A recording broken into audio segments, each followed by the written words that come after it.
بصراحه كده وبدون تجميل مفيش ملاذ امن 100% في الدنيا. في احسن الاحوال ممكن يبقى في ادوات اقل مخاطره بس عمرها ما تبقى صفر. كله بيقول لك دلوقتي اشتري ذهب، بس الحقيقه ان الذهب ممكن ينزل، واللي يشتريه على قمه ممكن يفضل فتره طويله مستني ان هو يعوض. وفي اللي يقول لك اشتري دولار، بس الدولار سعره متذبذب وممكن ينزل ويخسرك. هنروح بعيد ليه؟ ده اللي حصل الفتره اللي فاتت لما الناس اشترت الدولار ب 65 جنيه للدولار الواحد. طب ايه اللي حصل للناس دي؟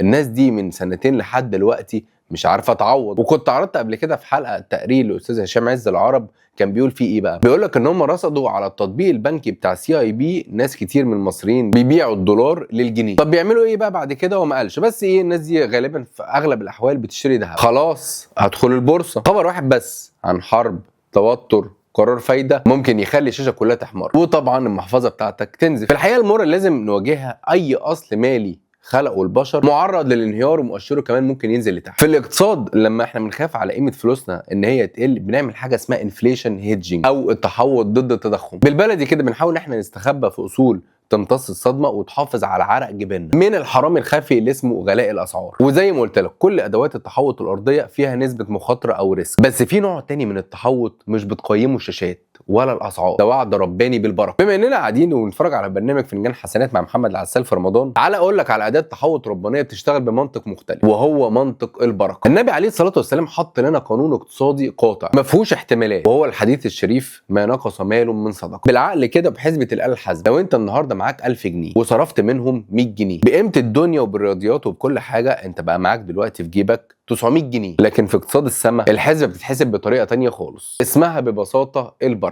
قيمه ما بتشافش بالارقام لكن بتبان في الحياه. الحسبه الواقعيه لل 100 جنيه اللي انت صرفتها بتعتبر يعني بوليس التامين لل 900 جنيه الباقيه. ازاي؟ لو انت معاك 900 جنيه النهارده، انت ممكن يحصل لك ظرف كبير وتتدين فيه، مثلا تصليح عربيه او كشف دكتور وادويه، او مثلا ثلاجه باظت، مصاريف كلها اجباريه كانت هتطير محفظتك كلها. الصدقه والزكاه سبب، وربنا ممكن يدفع بيهم عنك البلاء، او مثلا يحفظ لك نعمتك، او ان هو يبارك لك في حياتك. وزي ما انت مهتم ان انت تعمل انفليشن هيدجنج او زي ما بنقول التحوط ضد التضخم، لازم يبقى شغلك الشاغل كمان ان انت تنوع مصادر اللي بتحمي فلوسك، وان هي كمان تطهرها وتخلي ربك راضي عنك. طب ايه بقى امثله التحوط اللي هي زي الذهب والدولار والبورصه اللي احنا بنستثمر فيها؟ في عندك زكاه، صدقه، صله رحم، قرايه قران، افطار ناس فقراء، يعني في حاجات كتير جدا. زي ما بتخطط لفلوسك لازم تخطط كمان لميزان حسنات. صدقني والله التجاره مع ربنا ملهاش اي حدود، وبتفتح لك ابواب عمرك ما كنت تتخيلها. نصيحتي ليك النهارده: نوع محفظتك الاستثماريه. زي ما انت بتحط فلوسك في ذهب، فضه، بورصه، دولار، وبتحاول تعمل حساب للزمن، اوعى تنسى